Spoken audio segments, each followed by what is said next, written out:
प्यारे बच्चों, हिंदी की कक्षा में आपका एक बार फिर से स्वागत है। जैसे कि आप जानते ही हैं, आज हम अपने पाठ 15 झलकारी के अभ्यास प्रश्न के अंतर्गत व्याकरण से संबंधित प्रश्न जो कि भाषा से के अंतर्गत आता है उसे कर रहे थे।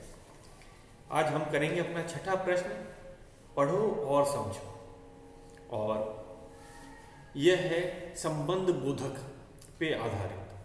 तो संबंध बोधक की परिभाषा आपको एक बार फिर से बता देते हैं। इन वाक्यों में हम कहेंगे संबंध बोधक संज्ञा या सर्वनाम के बाद आकर वाक्य के संज्ञा या सर्वनाम के साथ संबंध बताते हैं। यह है परिभाषा संबंध बोधक की। तो सबसे पहले हम परिभाषा से ही शुरुआत करते हैं, संबंध बोधक की परिभाषा। और आपको ये पता ही है, हम एक भाषा से के अंतर्गत कर रहे हैं जो कि व्याकरण से संबंधित प्रश्न हो। तो हमारा परिभाषा है संबंध बोधक की। संबंध बोधक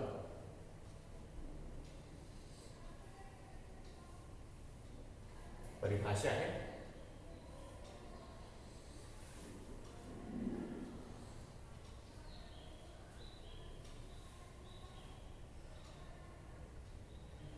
संबंध बोधक संज्ञा या सर्वनाम, संबंध बोधक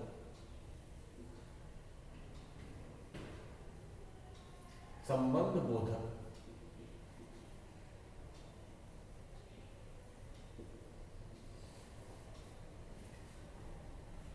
संज्ञा या सर्वनाम,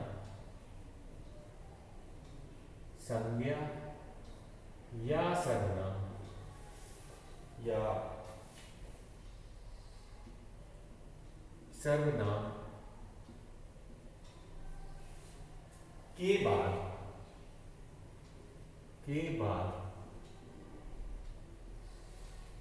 आकर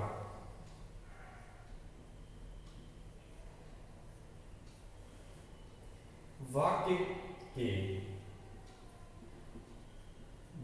के संज्ञा या सर्वनाम, संज्ञा या सर्वनाम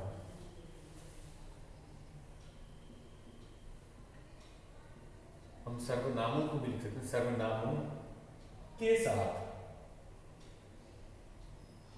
सर्वनामों के साथ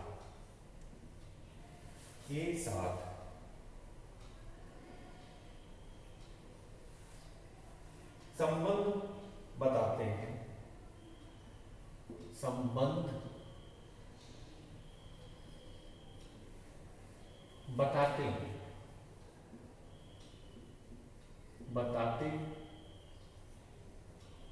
हैं। उड़ गया। तो परिभाषा है संबंध बोधक की। संबंध बोधक संज्ञा या सर्वनाम के बाद आकर, इनकी पहचान है कि ये संज्ञा या सर्वनाम के बाद में आते हैं और वाक्य के वाक्य के संज्ञा या सर्वनाम है उनके साथ ये संबंध बताते हैं। तो ये था हमारा संबंध बोधक की परिभाषा। अब आगे चलते हैं। अब इससे संबंधित प्रश्न हमें करने हैं। कौन कौन से प्रश्न हैं? हमें वाक्य दिए गए हैं और वाक्यों में से हमें संबंध बोधक शब्दों को पहचानना है और पहचान करके उसके नीचे रेखा खींचनी है, लाइन खींचनी है। तो ये हम आज करेंगे। तो परिभाषा एक बार फिर से दोहरा लेते हैं। संबंध बोधक संज्ञा या सर्वनाम के बाद आकर वाक्य के संज्ञा या सर्वनाम के साथ संबंध बताते हैं। आगे चलते हैं।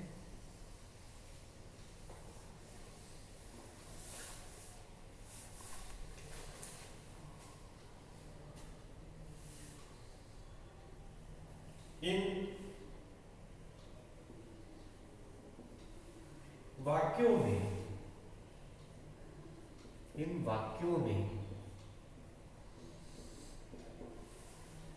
संबंध बोधक शब्दों के नीचे संबंध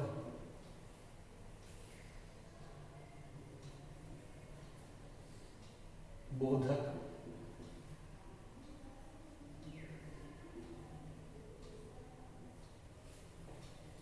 शब्दों के नीचे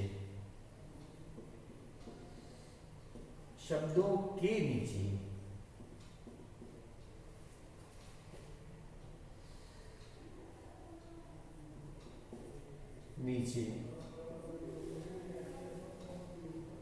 रेखा खींचो, रेखा खींचो, खींचो। पहला है हमारा क,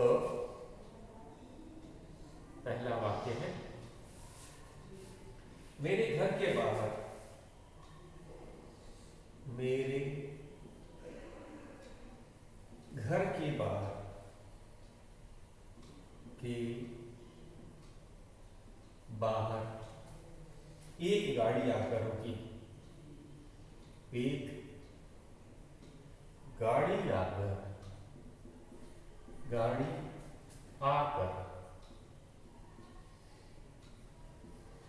रुकी। पहले हम वाक्यों को लिख लेते हैं, उसके बाद हम संबंध बोधक को पहचानेंगे। तो पहले मैं सभी वाक्यों को लिख लेता हूं। स्कूल के पास जामुन के पेड़ लगे हैं, स्कूल के पास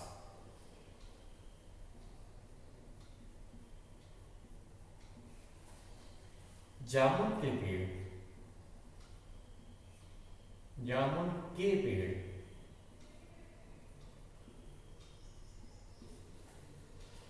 लगे हैं,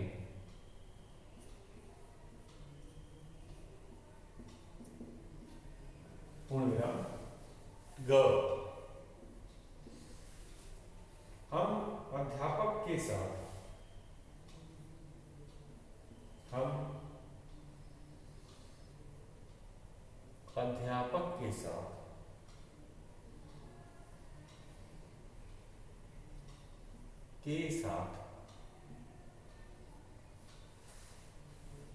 पुस्तक मेला देखने गए, पुस्तक मेला देखने गए।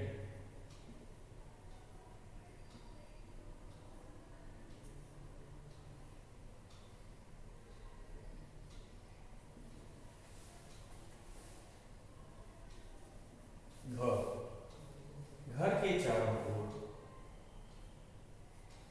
घर के चारों ओर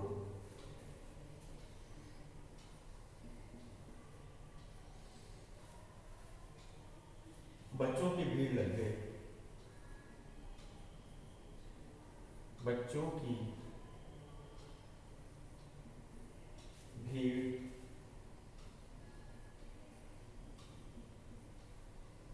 लग गई।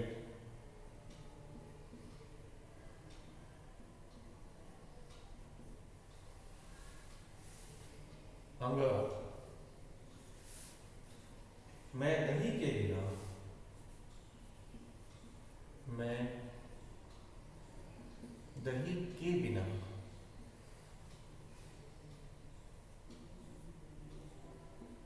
के बिना खाना नहीं खाऊंगा, खाना नहीं खाऊंगा।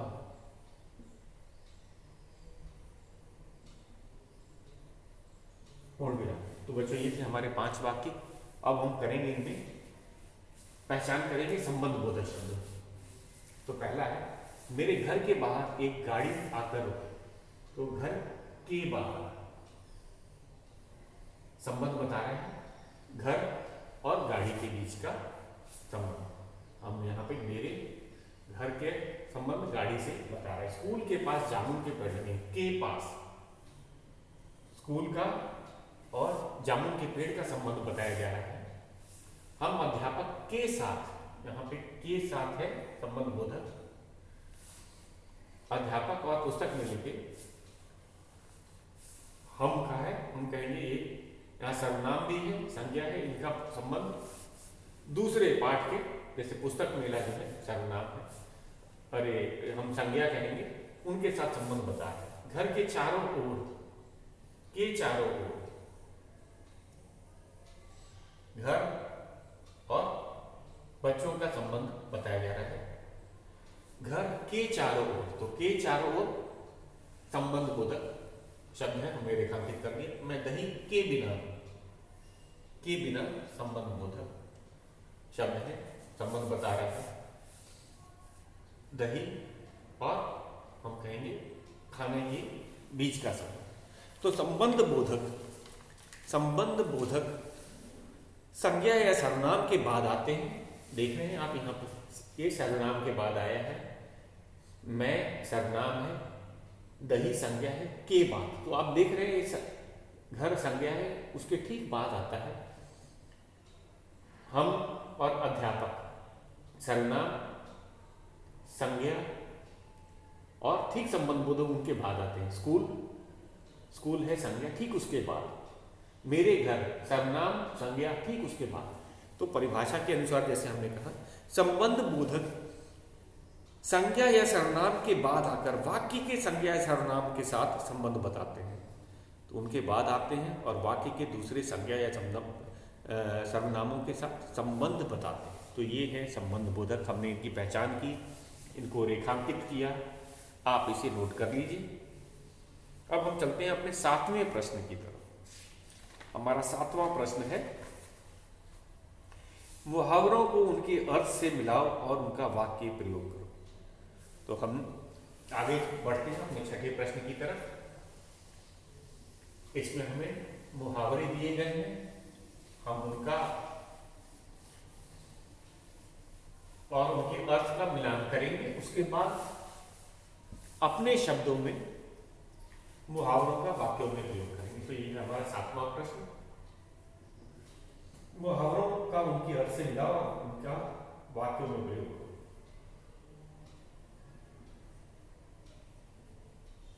मुहावरों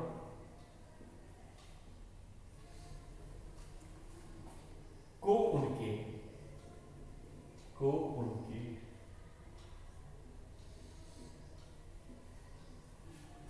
अर्थ से मिलाओ, अर्थ से मिलाओ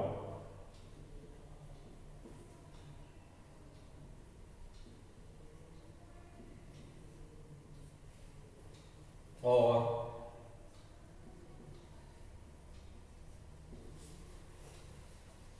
उनका वाक्य में प्रयोग करो, और उनका वाक्य में प्रयोग करो।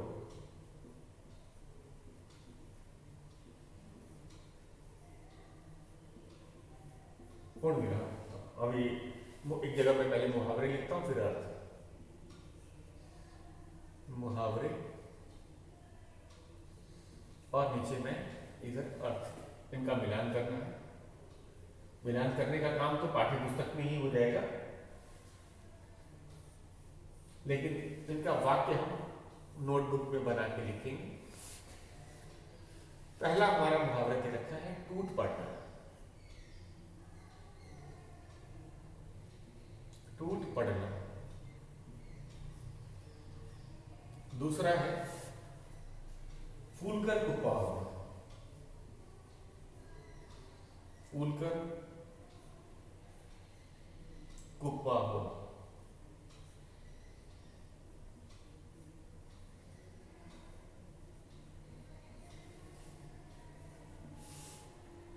आंखों से चिंगारी बरसना।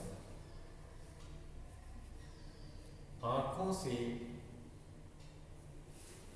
से चिंगारी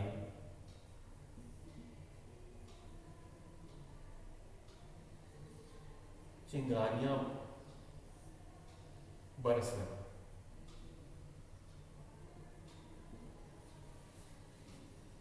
चौथा है तिलमिलाओ उठना। तिलमिलाओ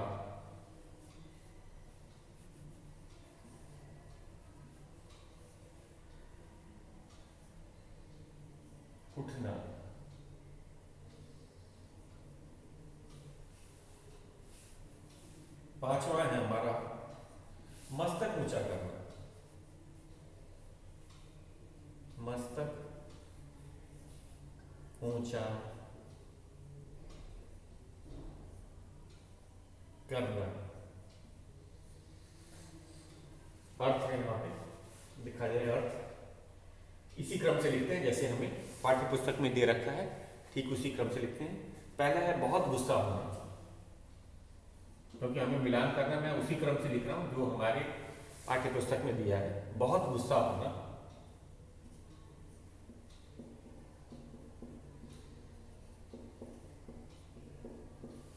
बहुत गुस्सा होना। बेचैन हो जाना दूसरा है, बेचैन हो जाना।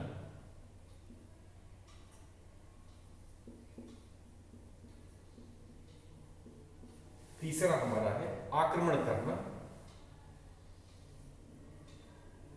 आक्रमण करना। फिर है सम्मान बढ़ाना,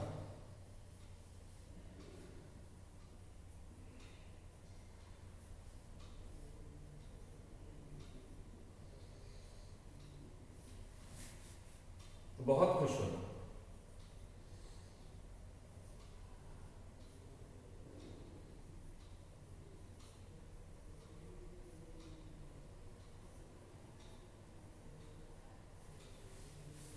तो टूट पड़ना का है आक्रमण करना। मैं पहले अर्थ के साथ मिलान कर देते हैं। टूट पड़ना मुहावरा है, उसका अर्थ होता है आक्रमण करना। फूलकर कुप्पा होना, ये बहुत खुश होने के लिए इसका प्रयोग किया जाता है। अर्थ होता है फूलकर कुप्पा होना का अर्थ होता है बहुत खुश होना। आंखों से चिंगारी बरसना, और इसका अर्थ होता है बहुत गुस्सा होना। तिलमिला उठना का अर्थ होता है बेचैन हो जाना। और मस्तक ऊंचा करना का अर्थ है सम्मान बढ़ाना, मान बढ़ाना, सम्मान बढ़ाना। तो एक बार अर्थ को फिर से देख लीजिए।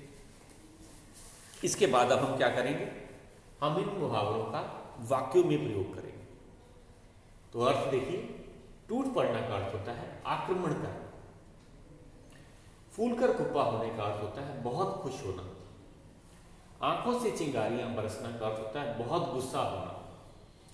तिलमिला उठना का अर्थ होता है बेचैन हो जाना।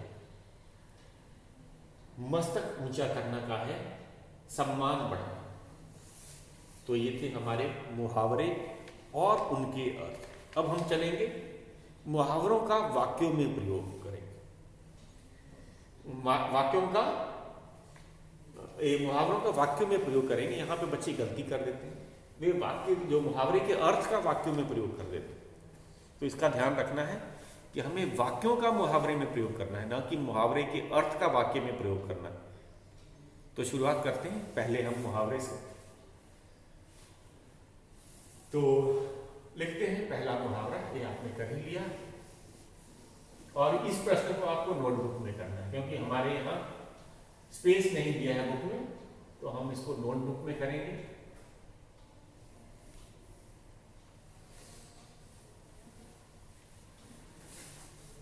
तो पहला मुहावरा हम लेते हैं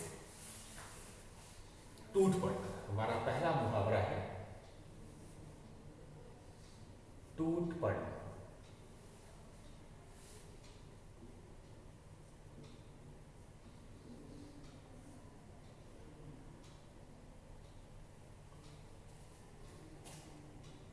अब आपको इसका वाक्य में प्रयोग करना है। अर्थ आपको मन में इसको, जब भी हम कोई मुहावरे का वाक्यों में प्रयोग करते हैं तो उसका अर्थ हमें दिमाग में बिठा लेना चाहिए। यहाँ टूट पड़ना का अर्थ है आक्रमण करना। तो हम करेंगे भारतीय सेना। भारतीय सेना, तो अधिकतर युद्ध में इसका प्रयोग कर सकते हैं। या शेर अपने शिकार हिरण को देखकर उस पर टूट पड़ा, इस तरह से भी हो सकता है। या हम सेना का युद्ध के साथ, जैसे भारतीय सेना शत्रु सेना पर टूट पड़ती है, तो ये इस तरह से हम वाक्य बना सकते हैं। या फिर शेर अपने शिकार हिरन पर टूट पड़ा। तो इस तरह से अर्थ होता है आक्रमण करना, हमला करना। भारतीय सेना, तो आप अगर अर्थ समझ लेते हैं तो आप अपने शब्दों में वाक्य बना सकते हैं। कहने का मतलब कि नहीं, जो मैंने बताया है केवल वही नहीं नोट करना है, आप इसे अपने शब्दों में भी लिख सकते हैं। तो भारतीय सेना शत्रु सेना पर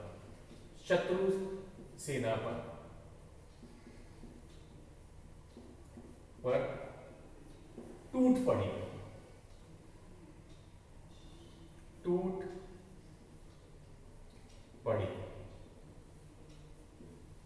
तो ये मुहावरों में वाक्य के अनुसार बदलाव आते हैं। देखा, टूट पड़ना यहाँ पे है और हमने लिखा है टूट पड़ी, तो ये सही है। मुहावरे में वाक्यों के अनुसार कुछ बदलाव भी आ सकता है, इससे मुहावरा गलत नहीं हो।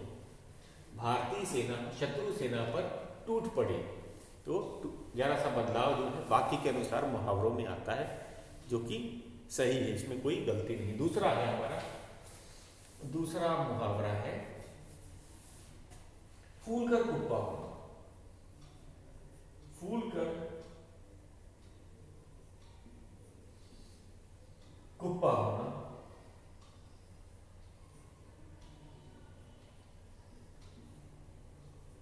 होना, अर्थ आपको पता ही है, बहुत खुश हो जाना।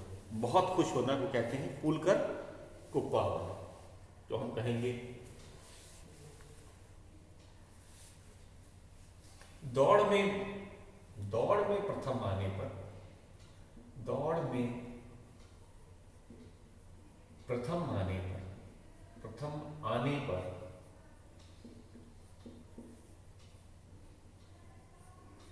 राहुल फूल कर कुप्पा हो गया। फूल कर कुप्पा हो गया मतलब बहुत अधिक प्रसन्न हो गया। कुप्पा हो गया, तो आपने देखा इसमें भी कुछ बदलाव आया, जो कि सही बदलाव, वाक्य के अनुसार मुहावरा हल्का बदल जाता है। तीसरा है, अब हम अपने तीसरे मुहावरे पे चलते हैं। तीसरा मुहावरा है आंखों से चिंगारियां बरसना। आंखों से चिंगारियां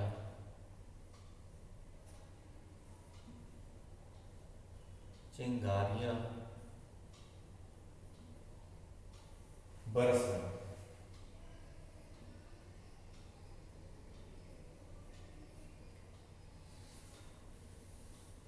अर्थ है बहुत गुस्सा होना,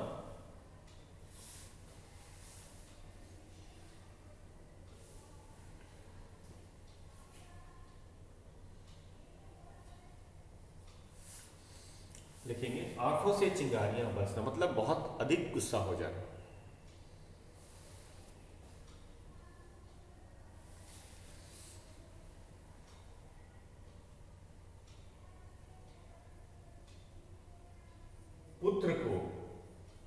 पुत्र को शरारत करता देख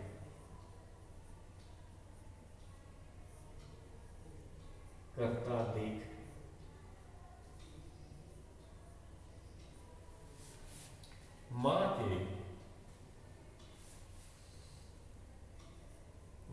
के आंखों से चिंगारियां बरसने लगी। आंखों से चिंगारियां बरसने लगी। चिंगारियां बरसने लगी।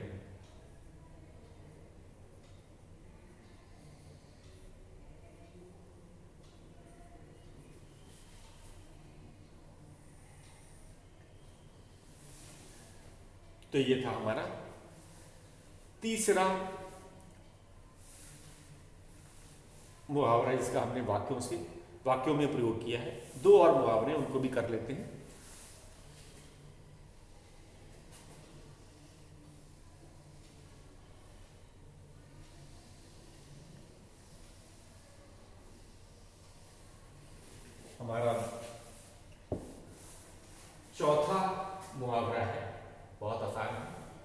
तिलमिला उठना,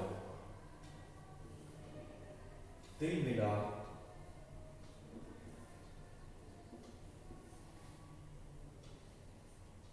उठना। तिलमिला उठना का अर्थ होता है बेचैन हो जाना।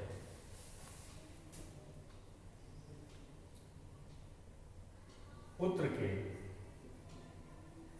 के घर न लौटने पर, घर न लौटने पर, या पुत्र के समय पर, पुत्र के समय पर घर न लौटने पर,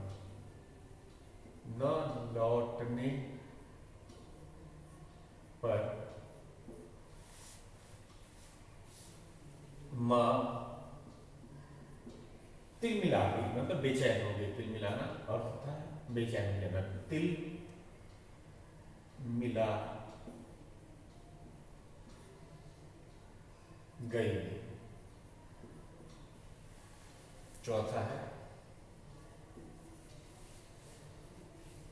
मस्तक ऊंचा करना, मस्तक ऊंचा करना।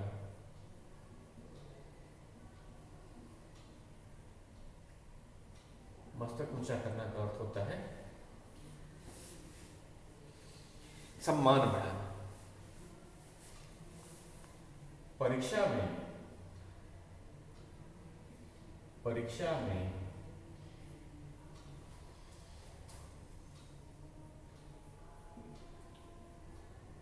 प्रथम आकर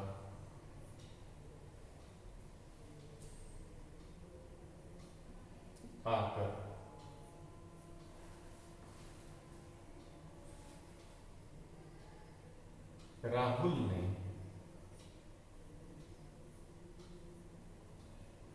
अपने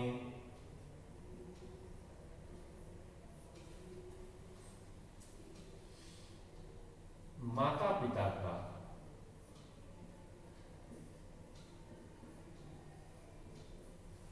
मस्तक ऊंचा कर दिया, मस्तक ऊंचा कर दिया। पूर्ण विराम। तो ये था, हमने मुहावरों का प्रयोग किया। अब करने की बारी इसके बाद था। इस पे हमने काफ़ी चर्चा कर ली है कि भारत में अंग्रेजों के विरुद्ध विद्रोह की ज्वाला क्यों भड़की, इसका क्या परिणाम निकला, मालूम करो। हमने चर्चा करके आपको बताया ही था कि अंग्रेजों ने बहुत कानून बना दिए थे जिससे कि भारतीय बहुत परेशान थे। जैसे कि झांसी की ही बात कर लीजिए, पुत्र न होने पर दत्तक पुत्र को भी पुत्र मानने से मना कर दिया तथा उस राज्य को अंग्रेजी शासन में मिलाना, किसानों पर कर करना, बहुत ज़्यादा टैक्स लगा देना, कर लगाना, इससे विद्रोह की ज्वाला भड़की और इसका परिणाम यही हुआ कि भारत को आज़ादी मिली। इसके बाद हमने आपको अनेक नारियों के, वीरांगनाओं के बारे में हमने बताया था जिन्होंने देश की आज़ादी के लिए प्राण दिए। लक्ष्मीबाई और झलकारी तो केवल दो ही नाम थे, लेकिन और भी बहुत लंबी सूची थी जो ऑनलाइन हमने चर्चा की है। इसके बाद में सुभद्रा कुमारी चौहान की कविता, बच्चों ने इसका पाठ किया है ऑनलाइन कक्षा में, ये बहुत ही अच्छा था। तो ये था हमारा 15वां। अब कल से हम अपने मुहावरे वाली पुस्तक पे आ जाएं। अरे हमने अपने व्याकरण हम करेंगे, तो कल से बच्चों हम पढ़ेंगे हिंदी व्याकरण दीपिका भाग 5 और उसकी पुनरावृत्ति करेंगे। आज के लिए बस इतना है।